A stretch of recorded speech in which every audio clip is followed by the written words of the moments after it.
부가가치세 과세 제화와 면세 제화 제도에 공통 사용하는 차량 운반고에 대한 주식회사 미래산업의 부가가치세 이익이 확정 신고 시에 납부 환급세액 재계산 자료에 의해 해당 세액을 계산하시오. 자, 재계산할 때는 꼭 문제에서 재계산이라는 글자가 있을 거예요. 문제 지문에.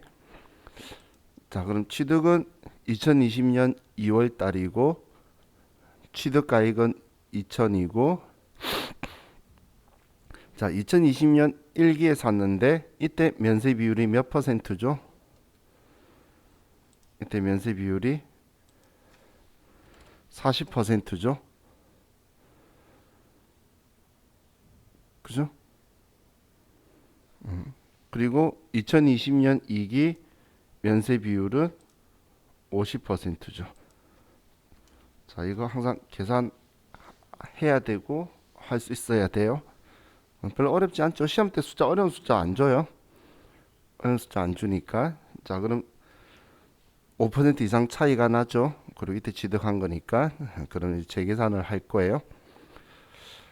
자, 그럼 3005번 회사로 가서,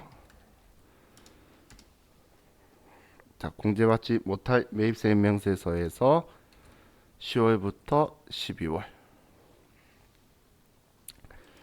납부 환급세액 재계산으로 가서, 자, 이번엔 차량 운반구를 샀죠. 그럼 차량 운반구 샀으니까 2번 기타 자산을 선택할 거고. 자, 데이터 불러오시겠습니까? 아니오라고 하고. 자, 이 자동차의 매입세액은 200만 원이죠. 자, 여기에는 취득 연월 날짜 쓰는 거 아니에요? 그러면 2020년 02월이라고 쓰면 한 번 과세기간이 종료율이 한 번 지나갔죠. 2020년 6월 30일. 그래서 한 번 지나서 남아 있는 게 75% 남아 있는 거다라고 계산을 한 거예요. 자, 그럼 여기 단기는 지금 현재의 면세 비율 동그라미 4번에 5천 5천 더하면 1억인데 이 중에서 면세가 5천만 원이다 이렇게 쓰는 거예요. 1억 중에 5천만 원이다. 그럼 이 직전은 왜 여기 직전이라고 쓴지 모르겠는데, 그럼 직전 면세 비율인 거예요. 그래서 우리 앞에 했을 때에 했을 때 만약에 이 지점이 있었죠. 이 지점에 만약 재계산하잖아요. 그러면 직전이라는 곳은 여기 거 쓰는 게 아니고 이때 거 쓰는 거예요. 얘 둘이의 차이가 8% 나라고 나와야 되는 거라서 직전은 마지막 정산이나 재계산했던 것 있죠. 그때의 면세 비율을 쓰는 거예요. 그래서 적혀 있기로는 여기에 직전이라 적혀 있지만 바로 앞에 걸 말하는 게 아니라 마지막 재계산했거나 정산했을 때 거에 면세 비율을 써서 여기에 지금 우리 40에서 50% 올랐으니까 플러스 10% 올랐다고 나와야 되는 거예요. 그럼 우리 지금 얘는 뭐 이 바로 앞 과세 기간에 샀으니까, 자, 얘는 전체 1억 중에서 면세가 4천만 원이다라고 써주면 10% 증가했으니까 15만 원만큼 더 불공제하겠다는 거예요. 10%가 증가했는데 왜 15만 원을 더 증가시키냐면 200만 원이었지만 세액이 200만 원이었지만 25% 달아서 75% 남은 거예요. 150만 원. 지금 한 과세기간 썼으니까 150만 원만 남았으니까 그거에 10%만큼 더 불공제하겠다라고 컴퓨터가 계산을 해준 거예요. 근데 우리 K-레버는 이렇게 하는데, 자, 똑같은 걸, 자, 화면 보세요. 자, 스마트 해가지고 제가 얘 똑같은 거를 입력을 하면 스마트에서는 이 서식 이름이 매입세액 불공제 내역이라고 되어 있는데, 여기에서 똑같이 제가 10월부터 12월로 가서 재계산 탭으로 갔어요. 그러면 이 재계산 탭에서, 자, 얘는 아래 보시면 1번 건물 구축물, 2번 기타 감가상각자산. 그러면 2번 기타 감가상각자산이고 매입세액은 200만 원이다. 그럼 체감률 내가 선택할 거예요. 기타 감가상각자산이니까 25%겠죠.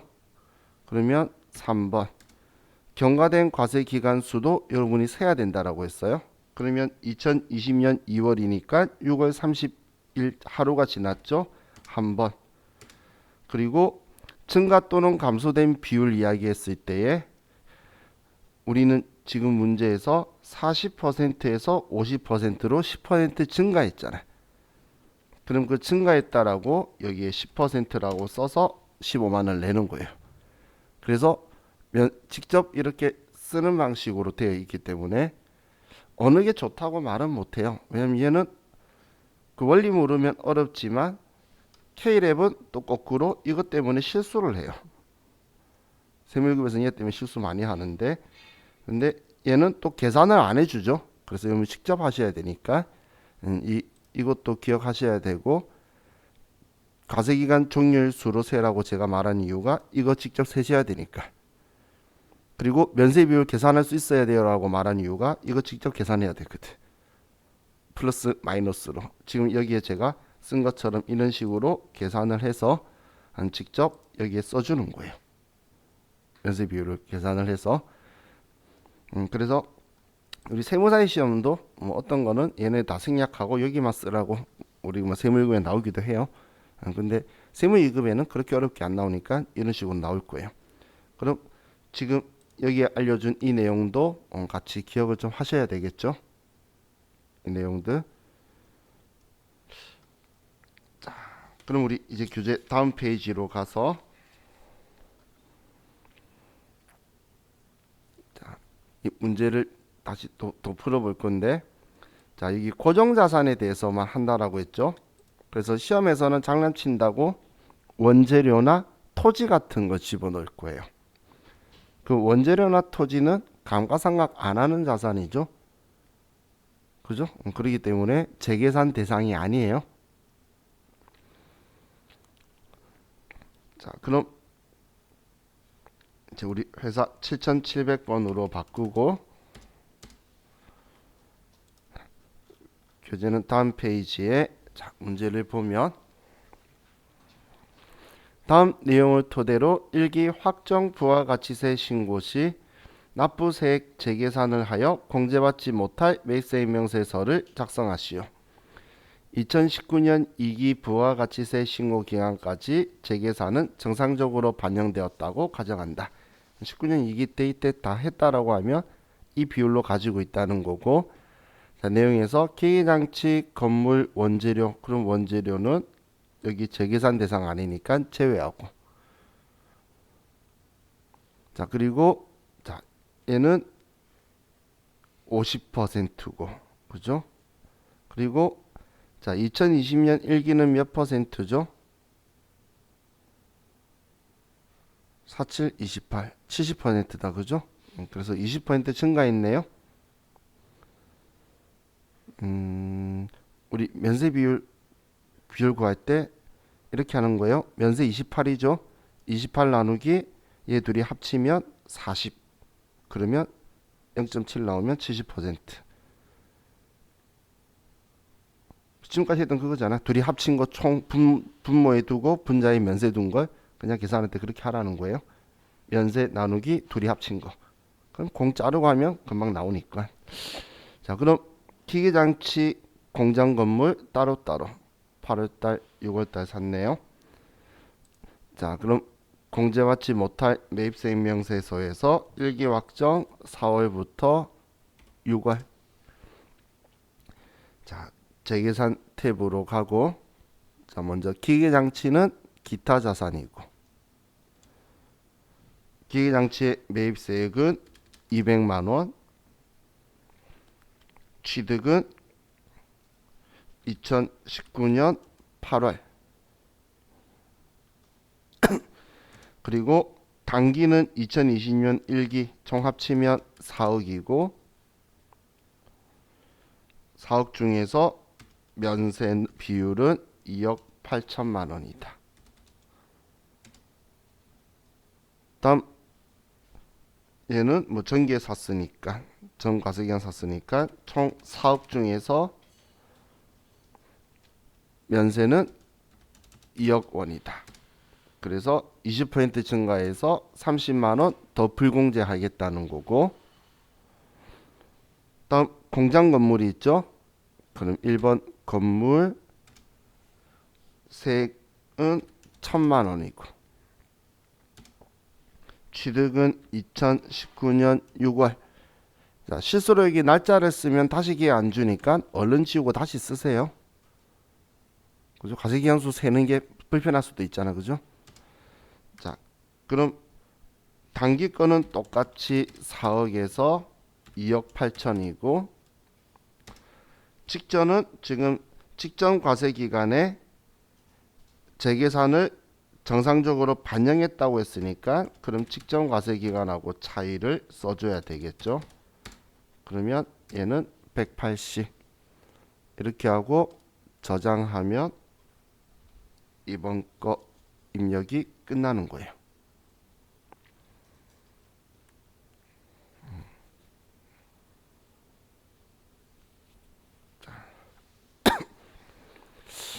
그럼 이걸 우리 기출 문제 있는 거 하나로 좀 볼게요.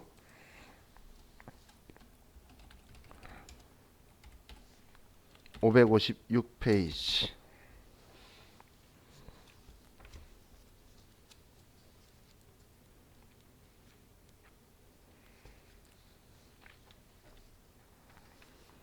회사는 278.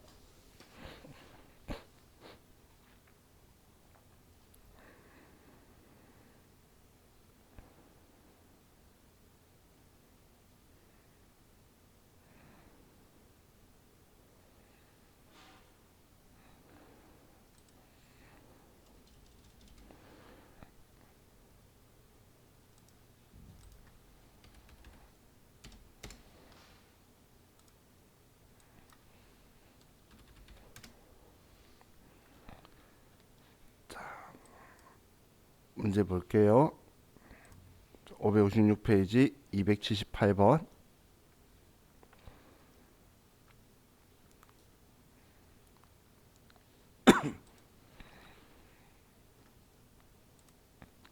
자, 1번.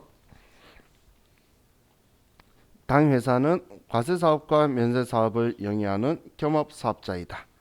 다음 자료를 보고 2020년 1기 확정부가가치세 신고기간에 대한 공제받지 못할 매입세 명세서주, 납부세액 또는 환급세액 재계산 탭을 작성하시오. 단 제시된 자료 이외에 공통으로 사용되는 자산은 없고 각 과세기간마다 명세서를 적절히 작성했다고 가정하며 기장된 자료는 무시하고 자료를 새로 입력할 것. 자, 그럼 먼저 건물이 있고 원재료가 있어요. 그럼 이 원재료는 우리가 재계산하는 거 아니라 그랬죠. 자, 그럼 우리가 면세 비율을 먼저 확인할 건데 19년 1기에는 면세 비율이 40%고 19년 2기는 50%니까 재계산을 했겠네요.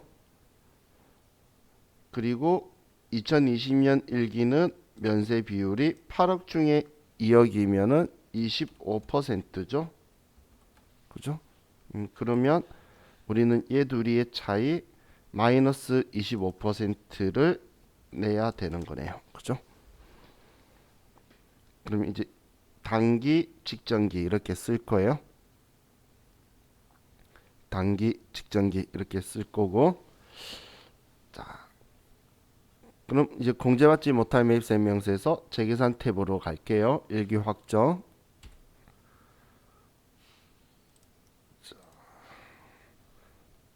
4월부터 6월에 재계산 탭에 가서 자, 건물이고 세액은 2천만 원.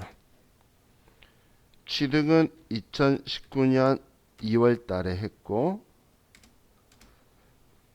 단기는 8억 중에서 2억이다. 직전에 재계산했으니까 6억 중에서 3억이다. 그럼 25% 내려서 450만 원만큼 불공제된 거를 다시 이제 공제되도록 돌려주겠다는 거예요. 면세 비율이 25% 내렸으니까 이렇게 해서 저장 버튼 누르면 자, 재계산에도 끝난 거예요. 자, 지금 얘도 문제가 하나밖에 없는데 지금 하나씩 가지고 보면은 뭐 잘 안 나오는 것처럼 보이는데 이 중에서 한 개 나온다고 봤을 때는 이 서식도 나오는 빈도가 낮은 편은 아니겠죠. 그렇기 때문에 자, 얘가 처음 하나 들을 때는 괜찮아요. 많은 분들의 반응이 하나 들을 때도 괜찮아요. 얘 들을 때도 괜찮은 것 같은데 다시 전체적으로 괜히 생각하면 얘가 어려운 것처럼 보여요. 그렇기 때문에 자, 얘도 좀 복습을 좀 잘 한번 해보시고 얘가 오늘 한번 정립을 해둬야 제가 표본 장담컨대 2주 뒤에는 얘가 꼬여 있어요, 내 머릿속에. 근데 정리 안 해놓고 보면 뭔 숫자 썼는지 하나도 느낌이 안 와요. 한번 좀 정리해둬야 나중에 아 이거였지 라고 하면서 생각이 돌아오실 거예요. 자, 이렇게 하면 자, 지금까지 자오고 지금 본 서식들이 이것들이에요. 예, 이거 저거 쭉 들여다보면서 작성하고 한 게 여기까지 하고 이거예요. 그죠? 근데 지금까지 우리가 뒤에 기출 문제 풀어보니까 사실 이 중에서 한 문제 정도 나오죠. 어쩌다 한번 두 개 나오는데 한 문제 나오고 그 문제의 점수가 3점 아니면 4점이기 때문에 제가 그날 복습하는 걸로 끝내시라고 말한 거고, 자 이제 이 부가가치세 신고서는 버리면 안 돼요. 근데 사실 여기에 작성하는 내역이 버짓 신고서에 다 반영이 같이 들어가기 때문에 연결지어서 버짓 신고서를 작성시키는 문제가 나올 건데 얘는 시험에서 우리 10점 중에 두 문제 나오는데 얘 중에 하나, 얘 하나 나오니까 얘가 7점 아니면 6점이란 이야기예요. 그럼 얘는 우리 버릴 수는 없는 점수죠. 근데 조금만 연습하면 잘 하시기 때문에 저 사실 크게 걱정은 안 해요. 근데 많은 사람들이 이제 제가 가산세라는 거 뭐 이야기하고 하면 그것 때문에 신경을 많이 쓰는데 가산세 버려도 점수가 5점은 나와요. 7점 중에. 그럼 2점 빠졌다고 해서 엄청 슬퍼하는 거는 뭐 이론 문제 한 개 틀렸다고 슬퍼 안 하는데 여기서 2점 빠지면 엄청 슬퍼하면 그 노력 대비했을 때 이론 문제 맞추는 게 효율적일 수도 있어요. 자, 그래서 다시 3005번 회사로 와서 자, 이제는 자, 부가가치세의 이제 마지막인 부가가치세 신고서 문제에 대해서 볼게요. 자, 부가가치세 신고서 문제 스타일은 이제 네 가지 타입이 있는데 시험 나오는 스타일이 하나는 단순하게 부가가치세 신고서 작성하는 게 있고 작성만 하는 거예요, 직접.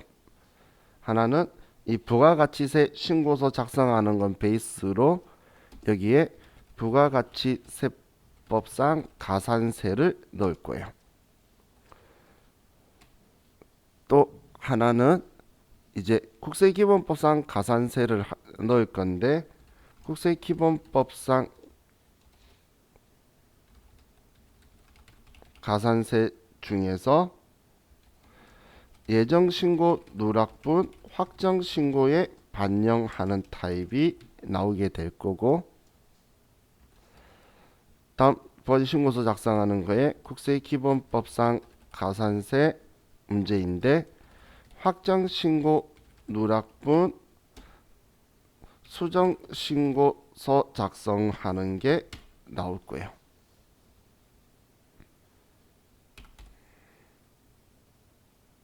서자를 다 빼먹었지. 자, 그래서 이렇게 네 가지 타입이 일반적인 거예요.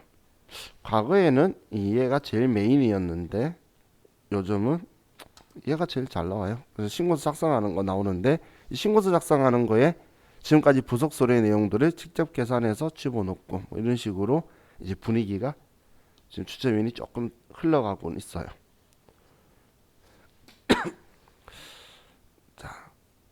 그래서 먼저 저와 같이 부가가치세 신고서 칸들을 전부 다 정리를 한번 하고 그리고 제가 가산세에 대해서 또 설명을 드릴게요.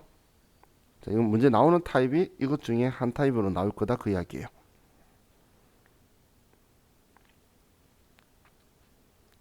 자, 그럼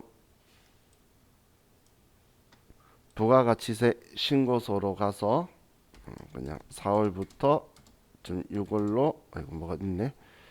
10월부터 12월 아이고 얘도 뭐가 있네. 일단 얘 지워버리고 한번 봅시다. 자, 이런 상황에서 자, 우리 이 신고서의 이 좌측은 우리가 앞면이라고도 하고 그리고 일면이라고도 해요. 첫 페이지예요, 신고서에. 왼쪽은 오른쪽은 뒷면들이에요.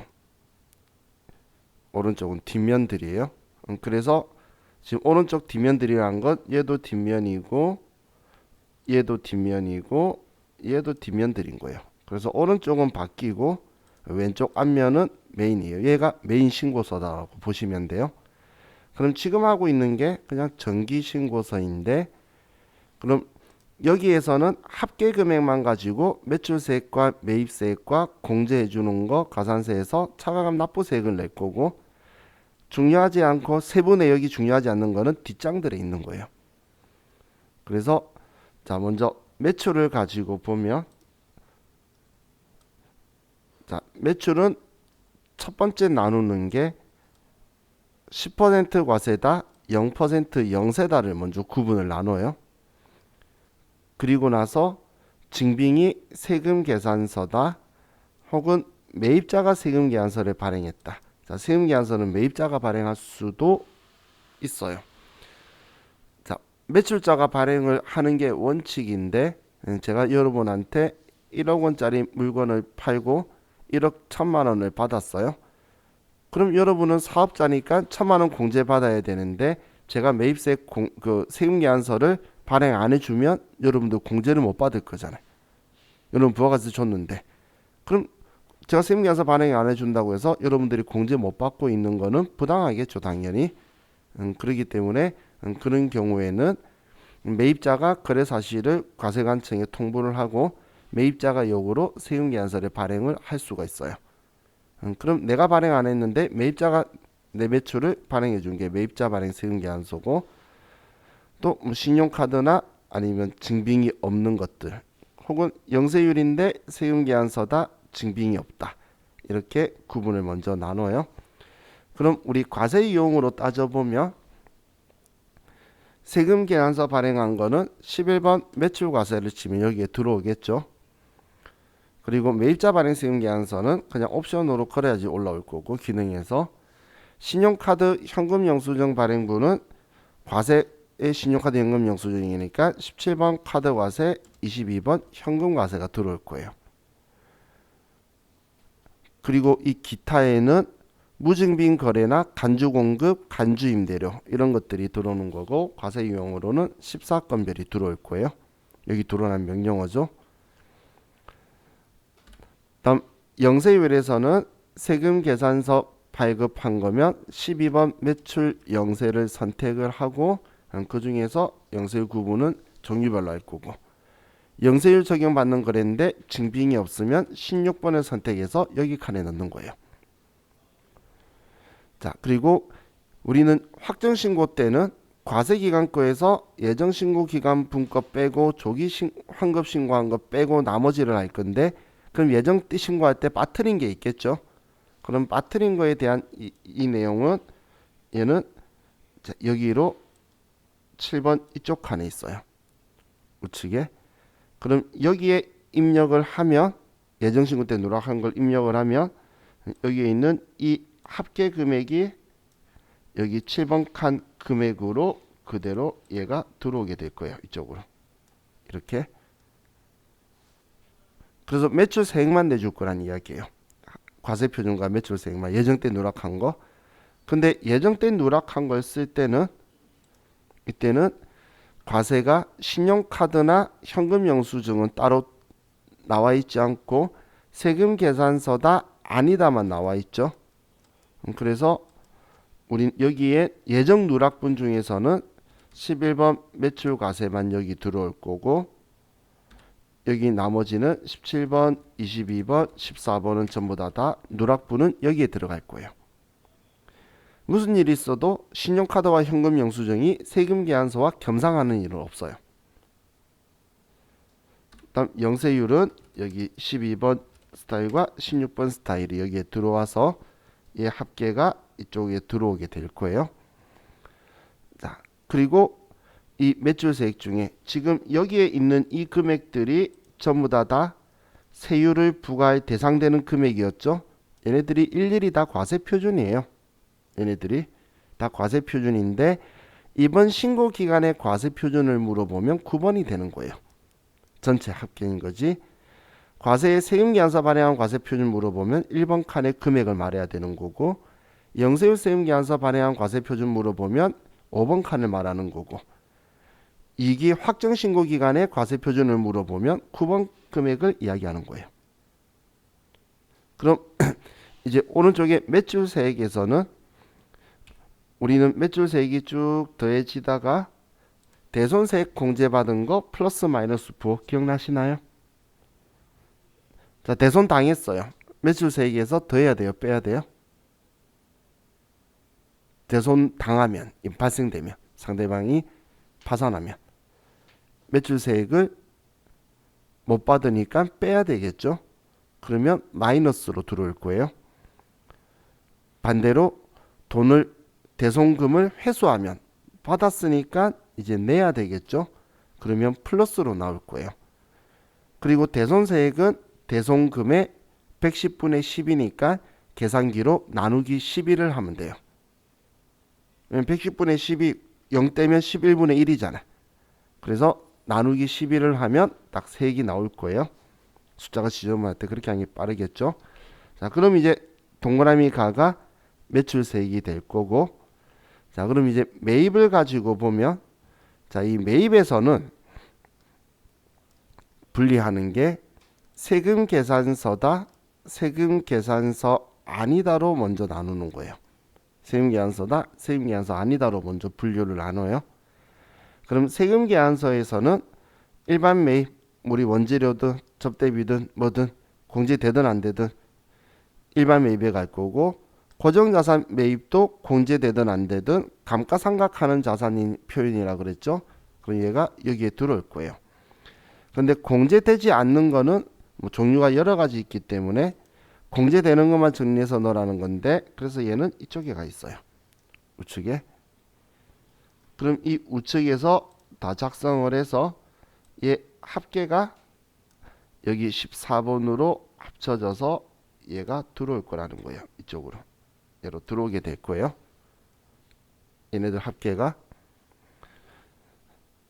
그럼 여기에서도 공제 안 되는 것 중에서도 우리는 신용카드나 현금 영수증도 있고 얘도 고정자산 매입, 일반 매입이 있고 우리 공부했던 의제 매입세액 공제, 재활용 폐자원 세액 공제 얘네들이 있죠. 그것도 없는 매입세액인데 있다고 해주는 거잖아. 세금계산서 받은 게 아닌데 그래서 여기에 들어와 있는 거예요. 그럼 매입에서는 세금계산서 받은 거는 전부 다 여기다 집어넣기 때문에 51번 매입과세, 52번 매입영세, 54번 불공, 그리고 55번 수입이 전부 다 여기 들어올 거예요. 그렇기 때문에 영세윤이든 뭐든 전부 다 들어오기 때문에 이 위쪽에서는 10%면 여기 나오고 0%만 안 나오는데 얘는 그냥 아예 안 나오는 게 알아서 계산해서 쓰라는 거예요. 그럼 얘가 일반 매입일 수도 있고 고정자산 매입일 수도 있겠죠. 그죠? 근데 여기에서 세금계산서 받았으니까 전부 다 집어넣는데 공제받으면 안 되는 게 16번에서 여기에 54번이 들어가게 되는 거예요. 여기에 지금 54번이 이 칸에 들어가서 넣었다가 빼는 방식으로 들어가 있고요. 그래서 불공제는 넣었다 빼기 때문에 두 번 들어간다 라고 기억하시고, 자 그럼 우리 공제받지 못할 그 밖의 공제 매입세액은 여기 신용카드에서 과세로 매입세액 공제 요건 갖춘 거, 우리 오늘 공부한 신용카드 매출연표 수령명세서에 들어가는 내용들만, 그래서 그것만 57번 카드과세, 61번 현금과세로 쓸 거예요. 여기 그게 안 들어온 것들은 전부 다 일반 전표로 가는 것들이에요. 간이과세자한테 샀다든 카드 결제했다든지 목욕탕이나 항공권, 출장 택시비 뭐 이런 것들 있죠. 전부 다 일반 전표인 거예요. 이 매입세 공제되는 것만 57번 아니면 61번 선택해서 여기에 들어올 거고, 또 의제 매입세액, 재활용 폐자원세액 한 개 여기에 들어올 건데, 근데 매입세액 공제는 예정신고 때 매입세액 공제 받아야 되는데 그걸 빠뜨리면 확정신고 때 공제를 해줘요. 그래서 여기에 예정신고 누락분이라고 해서 얘가 12번이 오른쪽에 있죠. 그럼 여기에서 또 세금계산서다, 세금계산서 아니다로 둘로 나누고 있고, 여기에서는 고정자산이다 아니다 구분은 누락분 가지고는 안 해요. 그럼 그 밖의 공제 매입세액은 아래에 번호 없이 그냥 쭉 똑같이 지금 아래랑 똑같은 그림으로 적혀 있죠. 그래서 이쪽 가는 거 실수하시면 안 돼요. 예정 누락분이에요. 정기신고물은 여기 쓰는 거고, 확정신고권은 예정 때 빠뜨린 거에 대해서 써서 여기 아래에 합계를 내어서 이 합계를 12번에 집어넣는 거예요. 얘를 이쪽으로 보내는 거다라고 보시면 돼요.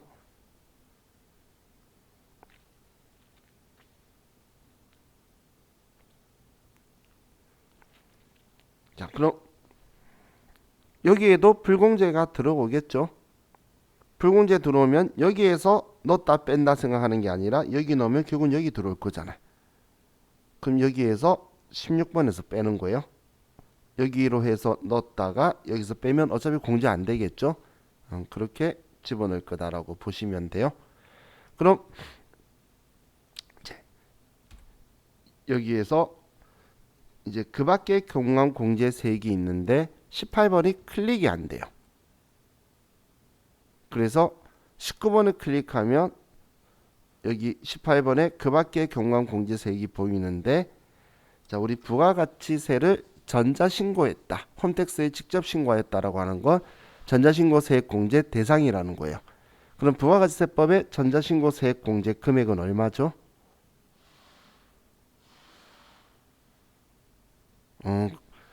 그 표정은 난 들은 적이 없는데 하는 표정인데 이제 기억하면 돼요. 만 원이죠. 만 원을 직접 써야 돼요. 그래서 문제 적혀 있어요. 그냥 쭉 그냥 지문 적혀 있다가 직접 홈택스 했대. 그리고 세부담 최소화라고 하면 당연히 공제 빼라는 이야기겠죠. 자, 이거 뺄 거예요. 자, 전자세금계산서 발급세액 공제는 전자세금계산서 발급 의무자는 대상이 아니고, 의무자가 아닌데 전자세금계산서 발행하는 직전연도 매출액 3억 이하인 개인 사업자들은 건당 200원씩 보좌를 해줘요. 다른 말로 하면 우리 법인은 대상 아니라는 거예요. 그럼 얘는 신경 쓸 필요 없겠죠. 그리고 우리 신용카드 매출연표 발행세액 공제도 우리는 직전연도 10억 이하 개인 사업자죠. 법인사업자는 대상 아니니까 안 써도 되는데, 쓰고 싶으면 3번 칸금에 합쳐서 쓰라 그랬어요. 써도 3개는 변화가 없어요. 자, 그리고 자주 시험에 나올 텐데 예정신고 때는 환급을 안 해주죠. 그래서 예정신고 때 환급 못 받은 세액은 빼고 내야 될 거잖아요, 이번에. 그래서 예정신고 미환급세액 21번 칸 여기 있으니까 그냥 적혀 있으면 문제에서 적어주면 그냥 쓰면 돼요. 그럼 간단하죠. 자, 그리고 뭐 예정권인 다 개인 사업자들 거니까, 그리고 아래에 이제 가산세 있죠. 뺄 건 빼고, 그리고 이제 우리가 납부할 거는 우리가 뭔가 잘못했으면 혼날 건 혼나야 되겠죠. 그럼 여기에서 이제 잘못한 가산세를 쓰게 되면 금액이 더해져서 차가감 납부세액이 나오는 순서로 되어 있다라고 보시면 돼요. 자, 그럼 우리 부가가치 신고서는 이렇게 구성이 되어 있는데, 자, 그럼 이제 가산세에 대해서 제가 먼저 설명을 할게요. 자, 우리가 볼 이 가산세는 먼저 이렇게 기준으로 나누시면 돼요. 둘로. 이 부가가치세 신고서 그림이, 신고서에다가 뭔가 쓰실 거면, 만약에 쓰신다면 교재 412페이지 이 그림이 있을 거예요. 412페이지에 보면 이 그림이 있는데, 이 위쪽은, 여기는 부가가치세법상 가산세고, 여기 아래는 국세기본법상 가산세예요. 이 아래도 부가세법인데 얘는 우리 대상 아니니까 신경 안 써도 되고,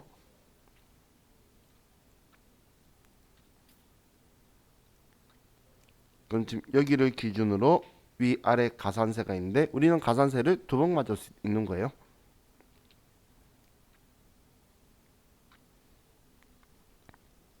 그럼 얘 둘의 차이가 뭐냐면, 부가가치세법에서 제일 중요하게 생각하는 증빙서류가 뭐죠? 지겹도록 들었죠? 세금계산서라고 제가 이야기한 거.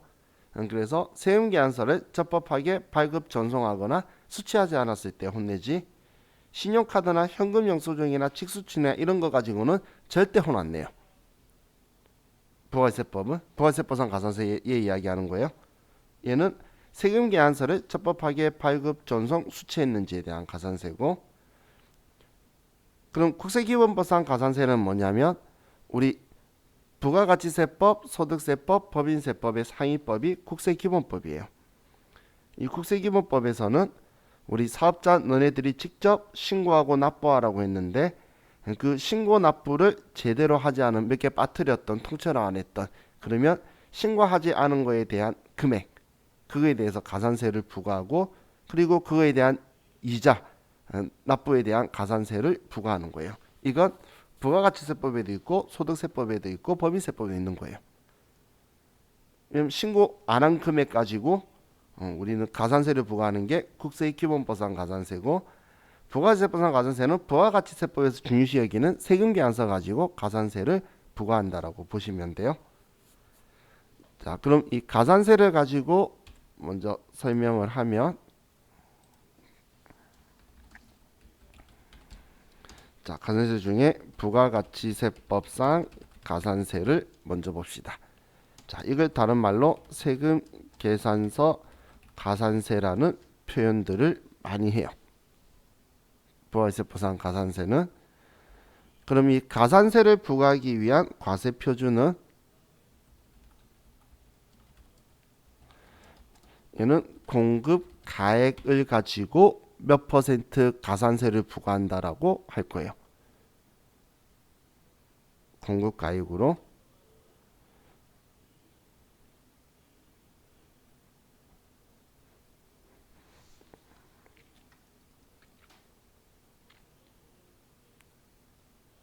그럼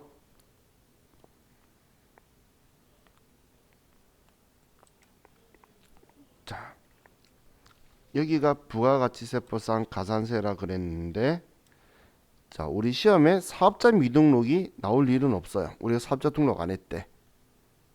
가능성이 없겠죠. 그래서 61번 칸은 나올 일이 없으니까 먼저 얘부터 설명드릴게요. 세금계산서라고 적혀 있는 곳. 자, 이 세금계산서라고 적혀 있는 곳은, 자, 우리는 전자세금계산서 발급 의무자죠.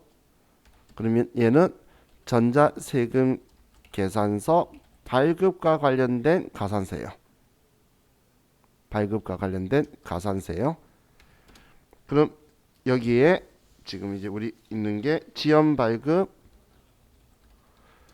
그리고 지연 수취, 그리고 미발급, 이렇게 세 개가 있는데,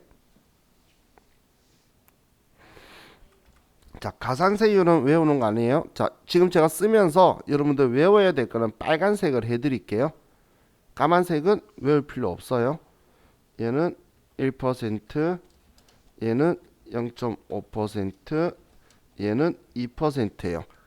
그래도 여러분들이 열심히 외우려고 할까봐 제가 외우지 말라는 이유 말씀드릴게요. 외우는 건 쓸데없는 짓이 되는 게, 아이고 어디 갔나? 보신고서에서 얘 100만 원 하면 1%, 100만 원 하면 0.5%, 얘 100만 원 하면 2% 알아서 나오죠. 그래서 외울 필요 없다는 이야기예요. 그래서 외워야 되는 것들 안 나오거나 여러분들이 변수를 줘서 기억해야 되는 건 제가 빨간색으로 해드릴 테니까, 그럼 여러분은 자 여기서 보세요. 지연 발급이 있고 미발급이 있어요. 먼저 그럼 도대체 언제부터 언제까지를, 지연은 늦었다는 거고 미발급은 안 했다는 거잖아. 그러면 이 기간을 언제부터 언제까지를 잡고 이렇게 할 것이냐라는 기준점을 여러분들이 명확하게 가져야 되는 거예요. 그 기준점 정하는 게 여러분들이 할 일이지, 여기 가산세 외우는 게 여러분들이 할 일이 아니라는 거예요. 자, 그럼 자 여기에서 자 제가 기준점을 예를 설명을 드릴게요. 자, 우리 회사가 이제 먼저 공급을 하는데,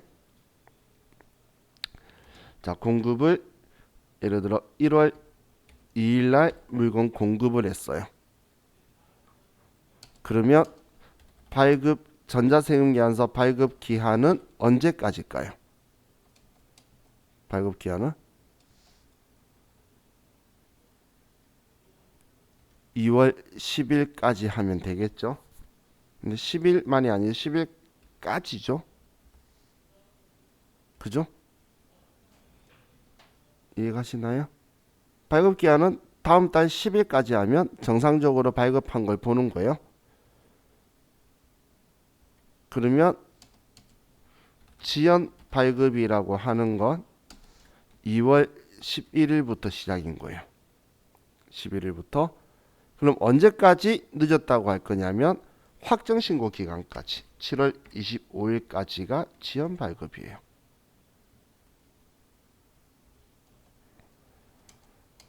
그럼 미발급이라는 거는 7월 26일부터가 미발급이에요. 아이고. 자, 이렇게 보시면 돼요.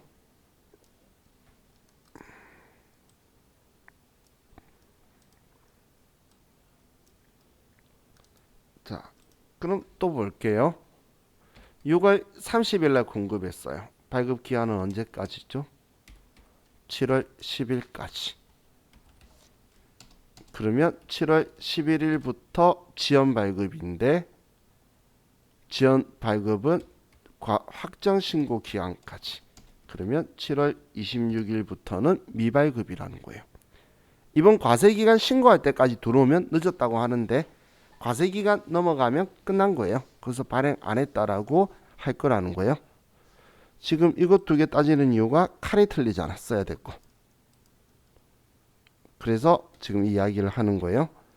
그럼 뭐 예를 들어서 뭐 8월 2일 거다. 그러면 발급 기한은 9월 10일까지 발행하면 되고, 9월 11일부터 21년 1월 25일까지, 내년까지. 그죠? 확정신고 때까지. 그러면 얘는 21년 1월 26일부터가 미발급이 될 거라는 거예요. 기준 이해가시죠? 그럼 여러분들은 이걸 기억하셔야 되겠죠? 기간이 아니고 날짜 기준으로 하는 거다. 그럼 기억하실 때 발급 기한은 다음 달 10일까지고, 지연 발급은 우리 다음 달 10일 이후부터 우리 확정 신고 기간까지 날까지 이때가 지연 발급이에요. 그러면 미발급은 확정 신고 기간 다음 날부터가 미발급이다라고 보면 되겠죠.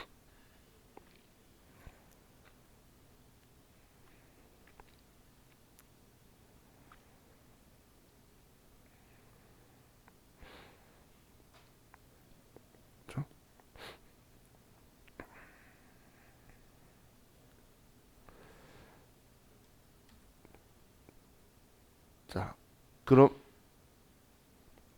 사이에 지연 수치라는 게 있어요. 지연 수치. 자, 제가 이 앞에 제가 여러분한테 물건 팔았는데 제가 세금 계산서를 발행 안 해줘요. 그러면 여러분은 어떻게 할 수 있다라고 했죠? 매입자 발행 세금 계산서를 발행할 수 있다라고 했죠.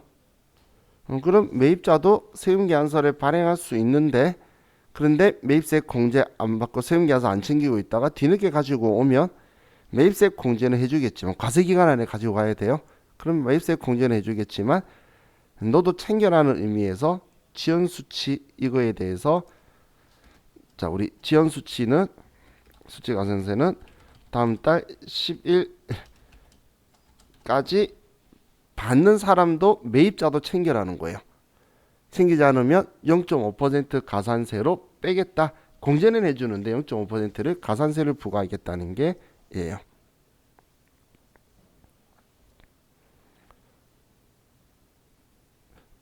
자, 그럼 뭐 다음 달 10일까지만 일어나면 전부 다 문제 없죠. 뭐 당연히 공급 한 그달에 일어나거나 그날에 하거나 뭐 그래도 문제 없고 다음 달 초에도 문제 없고 10일까지만 하면 다 아무 문제 없는 거예요.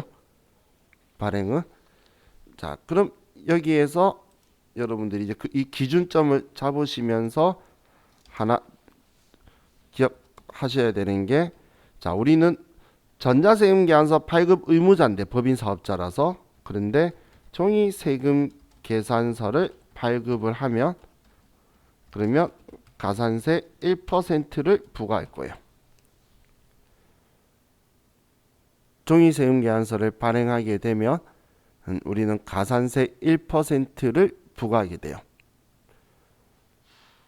이건 세금 계산서 가산세에 들어오는 거라서 여기에서 써야 되는데 자 옛날에는 미발급 가산세였어요. 종이세금 계산서 발행해도 세금 계산서 발행 안 한 걸로 보겠다 해서 2%로 그냥 인정사정 없이 가산세를 부과했는데 이제 한국 사람은 맞으면 정신 차리니까 이제 제도가 제대로 잡히니까 내가 너무 심했지라고 하면서 이제 1%로 내려줬어요.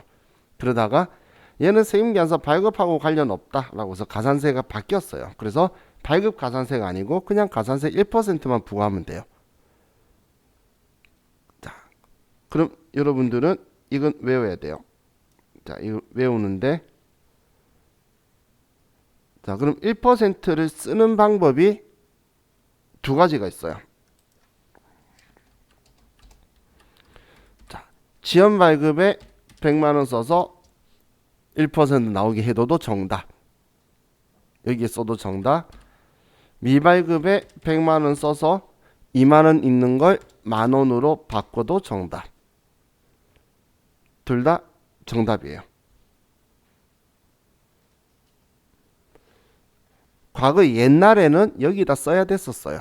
여기 써서 1%로 내려야 됐는데 지금 현행법은 재작년 거부터는 작년도 아니고 재작년부터는 그러니까 2018년도부터는 19년도부터는 여기 써도 되고 여기 써도 돼서 여기에다가 집어넣는 게 세무사에서는 답이 잘 나오고 우리 AT 시험에서는 여기다 집어넣을 거예요. 둘 다 똑같이 1%가 나와야 되는 건 똑같은 거예요. 세금계산서 가산세이지 가산세 종류가 정해져 이제는 없다는 거예요. 그냥 가산세 1%라고 법전을 바꾸면서 일어난 현상이에요. 그럼 여러분들 편한 데 넣으면 돼요. 편한 곳에. 그래서 저는 산수 못해서 여기 넣어요 주로. 사실 세무사 시험은 여기에 넣어서 나오길래 여기다 넣는 거예요. 과거에는 지록실에 여기다 넣었는데 지금은 답이 나오는 대로 우리가 쓰는 게 정신건강에 제일 좋으니까 주로 여기다 넣어요. 자, 그래서 자 이게 우리 먼저 세금계산서 발급에 대한 가산세요. 자, 이제 우리 쉬었다가 이제 전송 보고 구세기본법상 볼게요. 쉬었다 합시다.